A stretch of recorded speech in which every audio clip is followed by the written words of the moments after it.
complaining, woe is me, I'm the only one that's ever had mental problems. Like, my life was so hard. Everybody's life. The studio went quiet for a split second, then chaos erupted. Kelly Osbourne had just unleashed the kind of truth bomb that left everyone's jaw on the floor, and Meghan Markle's PR team probably scrambling for damage control. With one savage line, she turned years of royal pity into a comedy masterclass, calling out Meghan and Harry for whining their way through privilege. It wasn't cruel, it was hilarious, honest, and exactly what everyone had been waiting to hear. The only question left hanging in the air was, did Kelly just say what the whole world's been too afraid to admit? You've been handed the world and still failed. When Kelly Osbourne called Prince Harry a whining prince, the entire studio froze for a heartbeat, then exploded with laughter.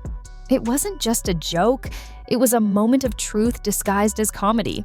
Kelly didn't hesitate, didn't sugarcoat, and didn't hide behind polite phrasing. She went straight for it, telling Harry and Meghan to stop crying about their struggles while living in unimaginable luxury. Her tone wasn't cruel, but it was sharp, a perfectly balanced mix of humor and frustration. In a few seconds, she said what millions of people have been thinking for years, but were too cautious to voice. It wasn't gossip, it was honesty with a punchline. It's hard. Yeah, you were the prince of a goddamn country who dressed up as a fucking Nazi, and now you're trying to come back as the Pope? Suck it. What made that moment unforgettable wasn't just how funny it was. It was how real it felt. Kelly's line hit a cultural nerve because she wasn't inventing anything new. She was stating the obvious. People are exhausted hearing about Meghan and Harry's hardships when they're surrounded by privilege most could never imagine. Multi-million-dollar homes, exclusive brand deals, endless press attention, yet somehow they still present themselves as victims of circumstance. Kelly's comment cut straight through that contradiction. It wasn't an attack, it was a wake-up call. She reminded everyone that empathy wears thin when it's constantly demanded from the top of a mansion. The beauty of Kelly's delivery was in her control. She didn't raise her voice or overact. She just said it, clearly and confidently. That's what made the moment go viral. It wasn't a meltdown or a rant, it was precision comedy with purpose. She turned years of public frustration into one sentence that hit harder than any think piece or interview ever could. The world didn't see a bully. They saw someone finally calling out the obvious imbalance between the Sussexes' words and actions. It felt cathartic, like a collective sigh of relief after years of polite silence. And then came the audience reaction. Instant, electric, and unanimous. The laughter wasn't awkward or nervous, it was pure agreement. People clapped, nodded, and leaned back like someone had finally said what they'd been holding in. The tension that usually surrounds Meghan and Harry talk vanished in seconds. Kelly's humor did what diplomacy never could. It made truth feel light. Her honesty didn't divide the room, it united it. You don't have it, and that's okay. Don't have it, and that's okay. And I think they do have a right to privacy, but that doesn't seem to me what they're looking for. And Ozzy, When Kelly Osbourne looked into the camera and said, "You don't have it, and that's okay," she didn't need to raise her voice. She didn't even need to sound angry. It was quiet, calm, and devastatingly effective.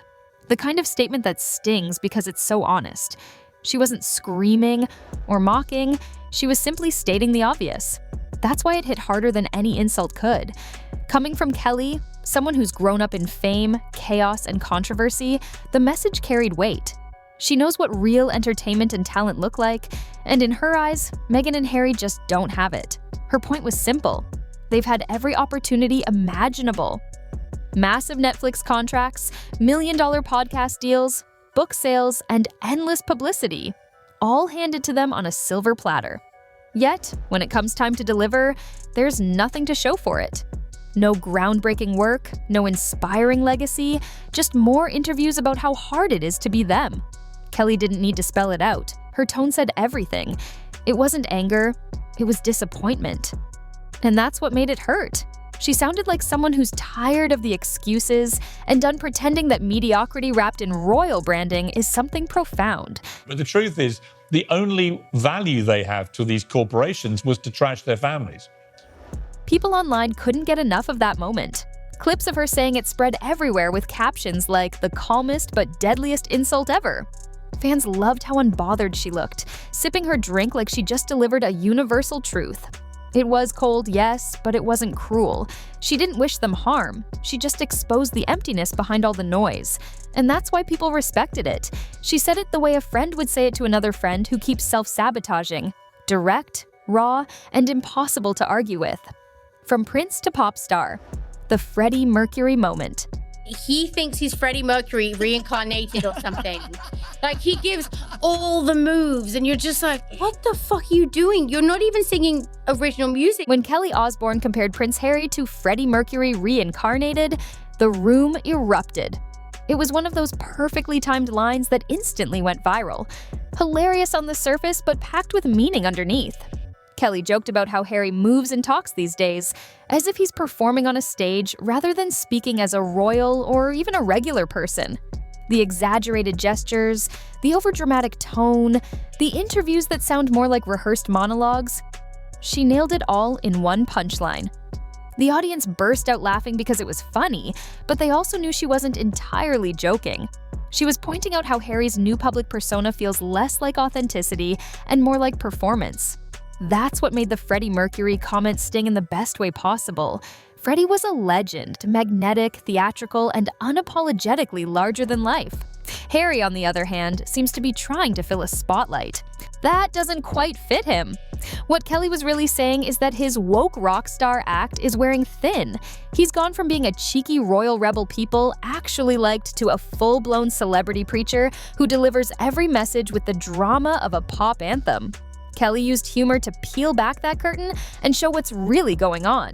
A man trying too hard to prove he's found purpose, but ending up looking like he's auditioning for his own biopic instead. The brilliance of Kelly's delivery was that it didn't feel cruel. She didn't scream or mock him. She simply dropped the comparison, let it sink in, and watched the laughter roll. People laughed not just because it was witty, but because it was true. Over time, Harry's speeches and media appearances have started to feel scripted, like he's chasing applause instead of connection. Whether it's a charity panel or a Netflix segment, there's always this sense of overproduction, like every word is polished, every gesture rehearsed. Kelly captured that artificial energy perfectly in a single joke. Meghan and Harry. All talk, no delivery. Kelly Osbourne didn't just come for Meghan and Harry's personalities. She went straight for their professional record, or rather, the lack of one. When she called out their failed deals, Spotify gone, Netflix barely breathing, and every world-changing project fizzling out before it even started, it was like she was reading their resume out loud and stamping it with incomplete. Her point was simple but sharp. For a couple that preaches empowerment and creativity, they haven't actually created much of anything. The only thing they've been consistent about is complaining. What made Kelly's criticism hit harder than the usual tabloid chatter was that she spoke from experience. She's been in entertainment her entire life. She's seen people rise fast, burn bright, and then crash when the fame machine stops feeding them. She knows when someone's genuinely working and when they're just acting busy. And from her perspective, Meghan and Harry have built an empire on talking, not doing. Every project starts with a grand announcement, a documentary that will change the world, a podcast to redefine storytelling, a lifestyle brand to inspire authenticity. But when it's time to deliver, it's silence, cancellations, or recycled content about how hard their lives are. Kelly didn't have to exaggerate. The facts spoke for themselves. Her tone wasn't mean. It was tired. You could hear the exhaustion of someone who's watched this same storyline play out too many times. She wasn't mocking their mental health struggles or their desire to live freely. She was calling out the performance behind it, the way every setback turns into another interview opportunity, every criticism into another victim narrative. She said what many people feel. At some point, you can't keep blaming everyone else. If you have all the money, power, and influence in the world, but can't turn that into anything meaningful, maybe the problem isn't the media. Maybe it's you. The whining couple. When brutal honesty becomes therapy, I do. I think he's a fucking twat. He's a whining, whinging, complaining, woe is me, I'm the only one that's ever had mental problems. Kelly Osbourne's rant about Meghan Markle and Prince Harry didn't sound like a celebrity roast. It felt like a group therapy session for the entire world. You could almost sense the collective sigh of relief when she started talking. People weren't laughing out of cruelty, they were laughing because they finally heard someone say what they'd been holding in for years. The whining couple line hit a nerve because it spoke to something deeper. The exhaustion of watching two incredibly privileged people sell endless stories of pain while living in luxury. It wasn't bullying, it was a release. A reminder that the world has empathy for real struggle, not curated victimhood wrapped in designer clothes and Netflix contracts. Kelly's brutal honesty worked because it didn't come from malice. It came from frustration. You can only listen to someone complain about fame, privacy, and misunderstanding for so long before you start to question their sincerity. Kelly said it bluntly, you can't beg for privacy and chase cameras at the same time. And that's the truth. How can anyone claim to be hounded by the media while signing multi-million-dollar content deals that depend on staying in the spotlight? That contradiction has always been Meghan and Harry's biggest weakness, and Kelly called it out without a hint of hesitation. Her tone wasn't mocking. It was almost parental. The kind of tone that says, we're not mad, just disappointed. And the irony wasn't lost on anyone. When the Osbournes, the family who practically invented televised chaos, tell you to stop oversharing, that's a major red flag. Kelly's family made their fortune by putting their private lives on full display, but even they knew where to draw the line. The Osbournes' reality show was messy, loud, and unfiltered, but it never pretended to be anything else. Meghan and Harry's version of authenticity, on the other hand, feels staged and self-serving. Kelly was basically saying, we did it first, and even we knew when to stop. When the audience became the jury, the moment Kelly Osbourne finished her tirade, you could feel the shift in the room. There wasn't tension or awkwardness, there was applause. Real, loud, unapologetic applause. The audience didn't gasp. They laughed, nodded, and cheered her on. You could tell they weren't offended at all. They were entertained, but more than that, they were vindicated. It felt like Kelly had taken everyone's unspoken thoughts and said them out loud. Live on television. That's why the reaction wasn't shock. It was satisfaction. For years, Meghan and Harry's interviews had left people conflicted between sympathy and exhaustion. Kelly's honesty cut straight through the noise, and for the first time, the public didn't feel guilty for laughing. The aftermath was instant. Social media exploded, clips went viral, and the phrase, "Kelly said what we're all thinking," trended for hours. People from all walks of life, fans, critics, even celebrities, were quoting her lines and laughing in agreement. It wasn't about cruelty, it was about clarity. The internet had been flooded with years of Meghan and Harry's truths, but this moment reminded everyone that truth can have two sides. Kelly didn't dress it up, she didn't soften it, and that's why it stuck. In a world obsessed with political correctness, her bluntness felt refreshing, even liberating.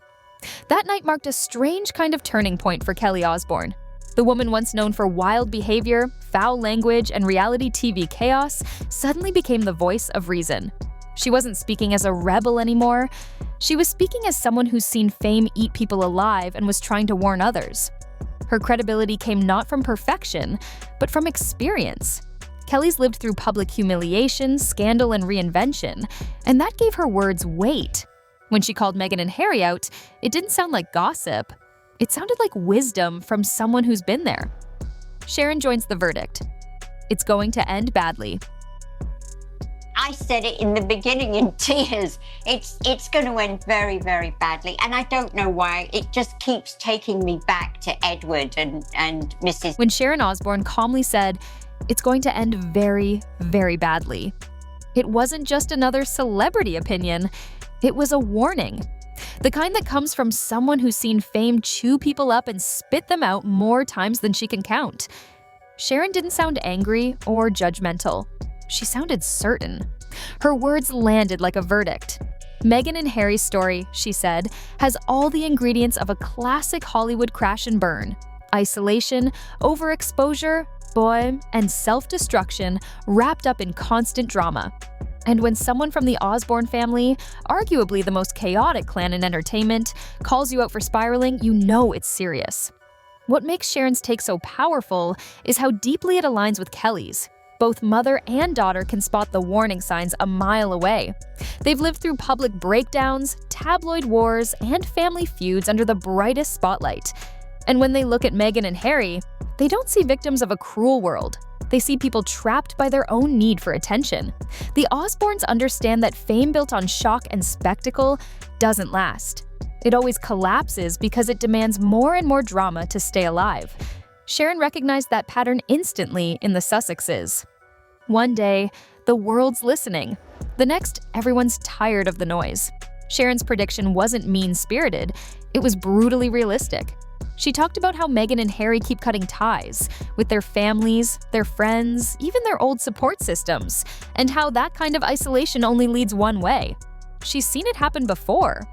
People start believing their own hype, surround themselves with yes people, and slowly lose touch with reality. When the applause fades, they're left with nothing but their own echo. Sharon said it without sugarcoating. The Sussex brand is built on controversy, and you can't build stability on chaos. Meghan's PR problem, and why Kelly's words stuck. When Kelly Osbourne's roast of Meghan Markle and Prince Harry went viral, the reaction from Meghan's PR team was almost instant. They scrambled to contain the damage, pushing the same tired narrative that Kelly was bitter, jealous, or desperate for attention. But this time, it didn't work. Their spin fell flat because Kelly's takedown wasn't rooted in malice. It wasn't the usual venom that Meghan's defenders could easily dismiss as hate. It was funny, smart, and worst of all for Meghan's team, undeniably true. The public didn't see a mean girl attack. They saw a no-nonsense truth-teller finally saying what millions had been thinking for far too long. That's what made Kelly's words so dangerous to the Sussex brand. You can ignore hate, you can silence critics, but you can't spin truth when everyone's laughing in agreement. Kelly's comments weren't exaggerated tabloid gossip, they were grounded in reality. She said what so many have wanted to say but couldn't, that Meghan and Harry have built a billion-dollar empire on complaints. Kelly's line about Harry being a whining prince and Meghan failing with everything handed to her hit because it was sharp, not spiteful. She didn't scream, she didn't sneer, she simply stated facts through humor. It wasn't cruel, it was clarity with a smirk. Her delivery made all the difference.